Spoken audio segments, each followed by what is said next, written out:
Are you here? Are you here? Now, remember I said something. Here, everybody was an entrepreneur. I mean, if you were born within this time, you are an entrepreneur. If you were born within this time, your ability to work for you are an entrepreneur, or maybe that's your CV. That is where slavery came. Immediately as they abolished slavery here, this industrial age now came. The brain smart people took over it and said, okay, since we are abolishing slavery, let's put another form of slavery. Now they took over it. Presently now, another set of people have still taken over the industry again. And I don't know if Africa is lagging behind or we are still struggling to follow. That is why this community is necessary. This, the information age. Now at this time, if you are not on social media, for instance, Facebook, you're not on LinkedIn, you're not on Pinterest, you're not on Instagram, you're not on TikTok, you're not on some platforms that are being used.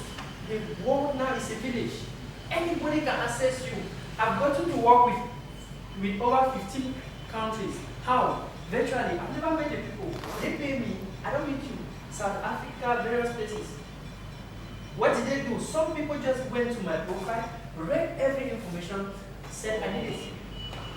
Working as a cashier, right? From a cashier, she went to a receptionist. From a receptionist, she took up another role again. Before now, became an assistant accountant, assistant manager, and then an accountant 10 years later. A company now is demanding for a CV. She does not need to send all her experiences with those 10 years. Why? Because she probably spent 2 years as a cashier. Are we there? She probably spent 2 years as a cashier. Maybe she spent 2 years as a receptionist. But what do they need? They need the skills of a manager or an accountant on that role, and she has the skills. So what does she do? She cuts off the roles of a receptionist and a cashier from her CV. Now, maybe I think I've gone a little bit far. Let me bring us back again. What is a CV, according to you? According to you? A CV is a summary of who you are and what you do. Okay, a CV is who you are, what you have done, and what you can do. Good. A CV is a summary of who you are, what you've done, and what you can do.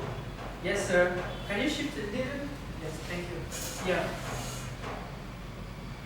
What's a CV up to you? It's what you can achieve. Good. What you can achieve, what you can do. Yes. It's a description of you and what you can do, what you are able to do to relate, and what you can still do. Okay. Good. A description of all your answers are right. According to Gabila Career Coaching, we define a CV as a marketing tool, self-marketing tool. That is, you're marketing yourself. And that self-marketing tool is for you to land a job. It's for you to land a deal. Now, for instance, a company can ask Mr. Neva, please give us your CV as the director of Jangikul, as the board manager of Jangikul. He won't send a CV as though he's requesting for a job. He's going to send a CV with his portfolio to prove that I can handle tax and you can partner with me, you can partner with Jangikul for this to happen, for this project to really be realized. Are we there? Now, that is it. Remember, as I said, a CV is a self-marketing tool. You're marketing yourself. You're selling yourself. Self-marketing tool, which is aimed at landing a deal. But it has conditions too. For instance, if you don't pass the interview, if you fake yourself in the CV, you fake yourself in the interview and you'll be noticed. Now, there are some things that I'm going to be explaining. For instance, companies now use AI to interview you and to screen your CVs. What is AI? It's artificial intelligence. They use machines. As you send your document, there are some things that were written. The words of your CV do not match what has to be sent. Automatically, the machine deletes it. So before the HR comes and sits there, the machine has already screened away a lot of information from your profile. Not even just from your profile, it has deleted a lot of CVs. Imagine they received 1,000. It has deleted 800, 200 are kept. Second stage of it, they want to test you. Maybe you want to work for a virtual job. Next stage of it, they put you on Zoom. And they do some techniques to discover if you really, what you wrote on your CV is real. Okay, let's write on. I will give room for questions a little bit at the end. Let's write on. A professional CV and a cover letter. Now, these are the components. You have your name as on your ID. Your name as on your ID. Your contact. Now, this contact should be available. Now, there's a reason why I say your name as on your ID. This session is a practical session. Go on your browser now, please. Just open your phone, go to your browser now, type your name as on your ID. Type your name as on your ID. As it is. Browser as it is. Yes, your Google browser, yeah. Type your name as it is on your ID. Like Google Chrome. Yeah, like Google Chrome. Type your name as it is on your ID. Whatsoever information you receive is your identity. Yes. It's your digital footprint. Whatsoever you receive is your identity.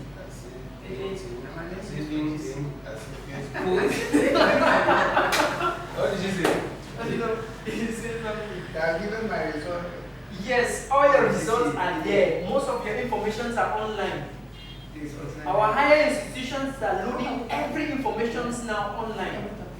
So it's easy to say, I passed, I have a degree, like some of our brothers who go to some countries and lie, and they simply type your name online to discover that you've never had all what you said.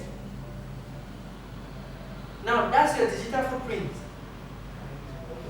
That's the reason why they need your name as on your ID. Second reason, if you look at the information you receive, either LinkedIn comes first or your website. If you have a website, it will come first.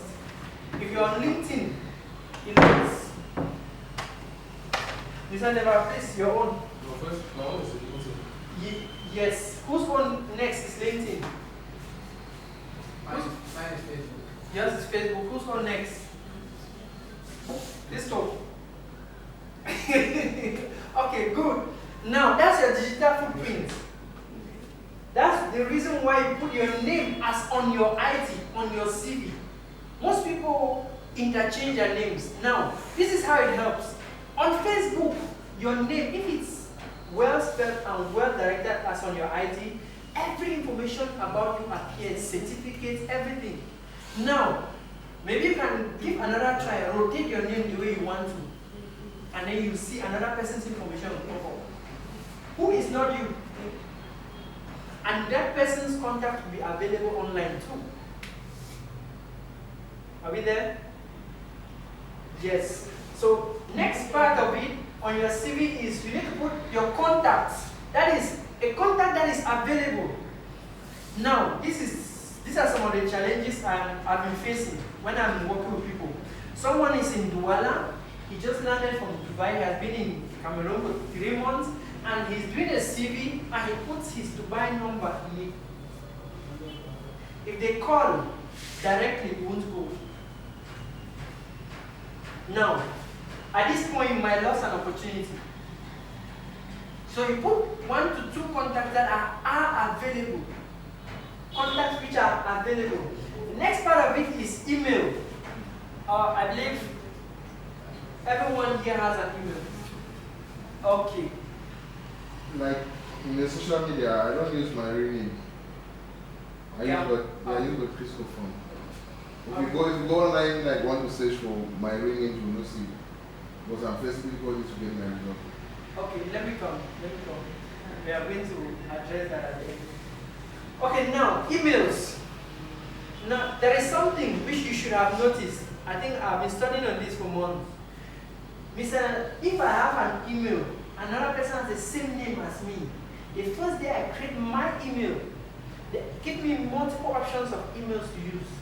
Once you click an email that somebody who has almost a similar name like you has used, emails, their services reject. Why? Because it's a unique identity to you. It's almost like a thumbprint. So if you really cannot have an email, you cannot account for a good email, then definitely you are losing a lot of opportunities. Next part of it, when it comes to emails, most people are used to WhatsApp, social media platforms, and then they lose contracts on emails. For instance, if you are actively job searching, your email should be your best friend, not WhatsApp. If you are actively job searching. Secondly, your LinkedIn should be your best friend, not WhatsApp. But most people do not have this, and our youth are actually, some of them are not educated on the aspect of emails. Let's move to the next. Area of experience is twice, so enthusiasm. Now, what does this mean? I'm an expert in what I do. At the top of it, I'm going to put, let me be showing some examples here. At the top of it, I'm going to put my expertise.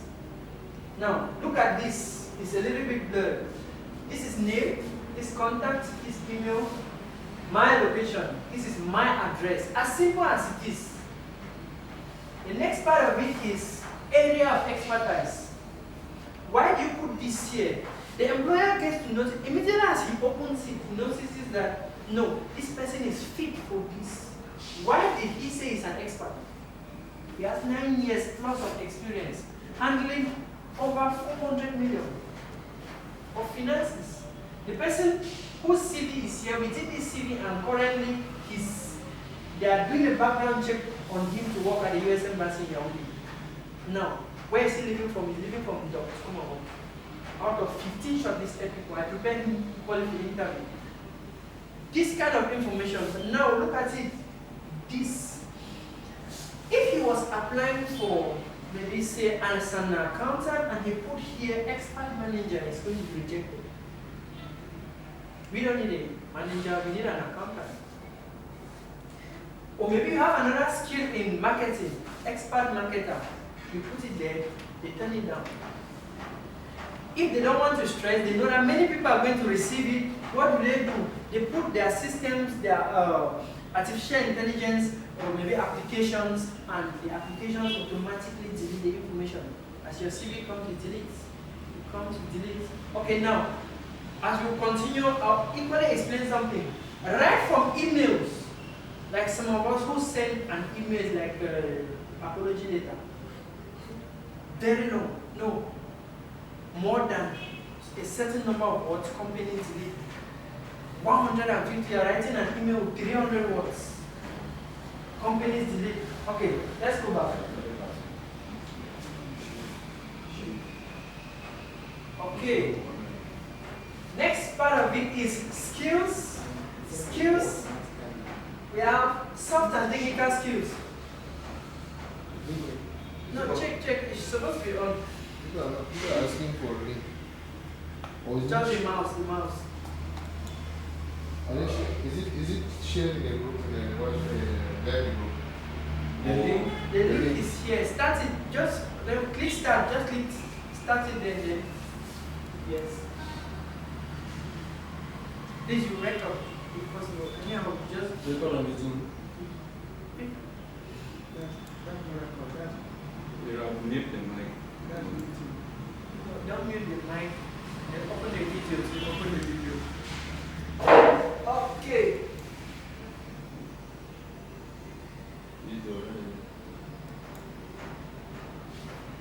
Okay. No, it's okay. The background. No, the record is there. Yeah, I'm looking What is it like at that light on that screen. Yes, not the line from the screen, the background. Okay, let's continue. This somebody can access the link. Let's see how it goes. Okay, let's continue. Soft and technical skills. Soft and technical skills. Let me go back to the sample CV. Look, okay, let me explain that before we go back there. Now, listen to what happens whenever you see job notifications. Very soon, Gabila will be sending out job notifications. We need somebody of this, and then this person should have these competencies. This person should have these responsibilities, be able to carry this. Now, those are the things they want, the requirements they want. Those are the skills they demand from you. They use words like you should be able to, you should be competent at, you should be able to do this. That link, nobody will be able to access it until. Huh? The ID. Oh, that's it. You can imagine, right? You're applying for a marketing post, or maybe you are applying for the post of a brand ambassador for United Nations because they have their program in Yaoundé, in Cameroon, that they are going to tour around the nation, and you don't have a digital footprint. As you send, they simply copy your name, send it on the browser and search who is Mr. George Gabila. No, he does not exist. Let's just keep him aside. Of which online, what have you probably done? You have reversed the orders of your name. I mean, I don't know how it happened. So, you get the point? Now let's move. Please, you open your Microsoft Word, you put your name, just put your email, and now, Bamenda, Cameroon is where the person is. You are putting the city and not the village. Some people go and put the village. Okay, let me explain something again. There's something that, let me just explain something before we, as we are walking. Now, we don't put marital status. You will be employed. The companies want you to produce results. They don't need to know if you're married or not. Now, you don't put whether you're tall, fair, or dark. They just need results. Now, there are some companies that need everything about you, pictures and all of this. Why? For instance, aviation company, you cannot be going to work as a hostess and then you don't look beautiful. It's dangerous. Yes. The plane may crash just because of you. Excuse me.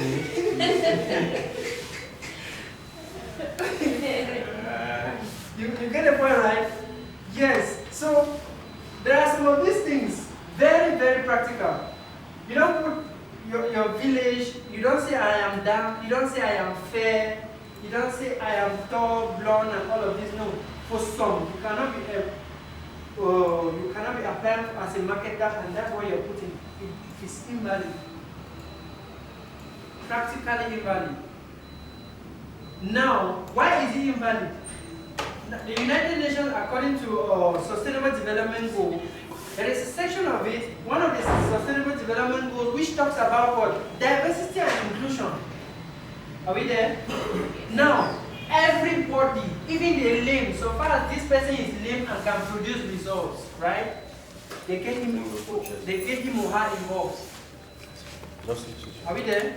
Yes, so far as this person is lame and can produce, welcome Saturday. So far as this person is lame and can produce results, they get him or her involved. That is how it goes practically. So now, your name. Has somebody already put this format? Now this is how simple you can do it. You simply take these components, name, all of this, and put.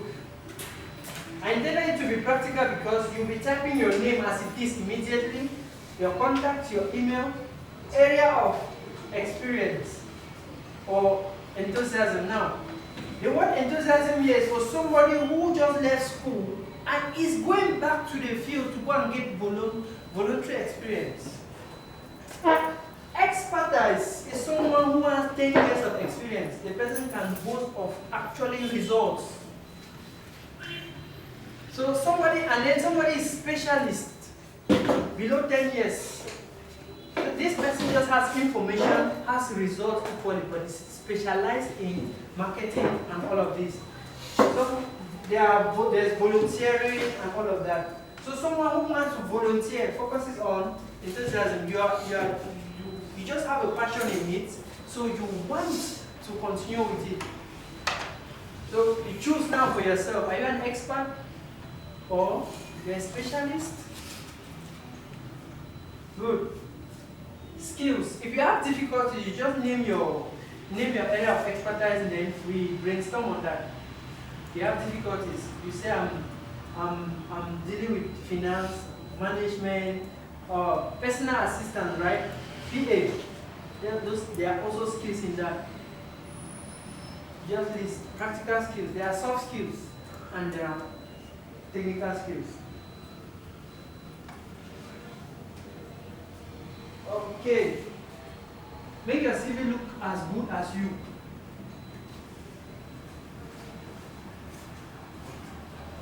This will be the header.